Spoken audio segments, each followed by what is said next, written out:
शहर मध्य विधानसभा निवडणुकीमध्ये भाजपा, शिवसेना, राष्ट्रवादी काँग्रेस, आरपीआय आठवले गट महायुतीचे उमेदवार देवेंद्र कोठे यांच्या प्रचारार्थ मोनिका कोठे यांच्यासह माजी नगरसेवक किसन जाधव आणि नागेश गायकवाड यांच्या प्रचाराचा झंझावत पाहायला मिळत आहे। प्रभाग क्रमांक 22 मधील रामवाडी, सेटलमेंट, पटवर्धन चाळ,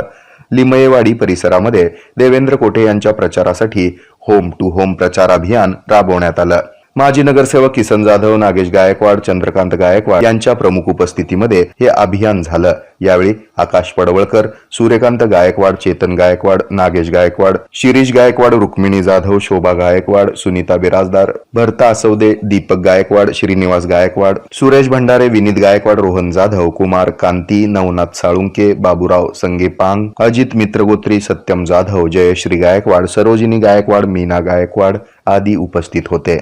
भाजपचे उमेदवार आदरणीय देवेंद्रदादा कोठे यांच्या प्रचारार्थ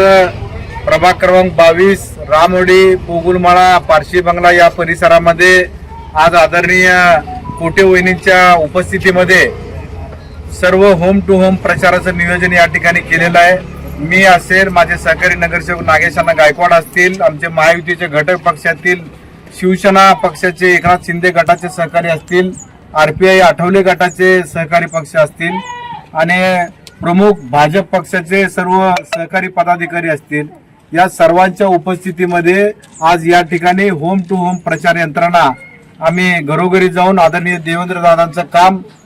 राज्याचे मुख्यमंत्री आदरणीय एकनाथ शिंदे साहेब असतील, राज्याचे उपमुख्यमंत्री आदरणीय अजितदादा पवार साहेब असतील, उपमुख्यमंत्री आदरणीय देवेंद्र फडणवीस साहेब असतील, यांनी राज्य शासनाच्या माध्यमातून जे माता भगिनींना विविध योजना दिलेल्या आहेत, लाडकी बहीण योजनेच्या माध्यमातून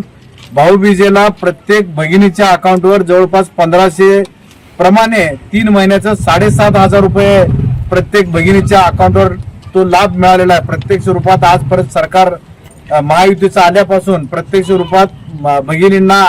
शासनाच्या माध्यमातून लाडकी बहीण योजनेच्या माध्यमातून 7,500 लाभ मिळालेला आहे।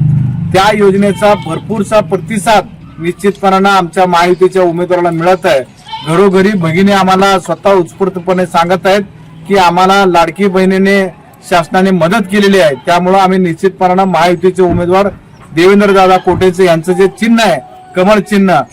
कमळ चिन्हावर येत्या 20 तारखेला मी आपल्या सगळ्यांच्या माध्यमातून तमाम सोलापूर शहरवासियांना, विशेषतः सोलापूर शहर मध्य विधानसभाच्या वासियांना आवाहन करू इच्छितो की देवेंद्रदादा कोठे यांचं महायुतीचे उमेदवार यांचं 3 नंबरला कमळ चिन्ह आहे, कमळ चिन्हावर येत्या 20 तारखेला आपण मतदान करावं आणि पुन्हा एकदा महायुतीला काम करण्याचं संधी त्या ठिकाणी आपण उपलब्ध करून द्यावं।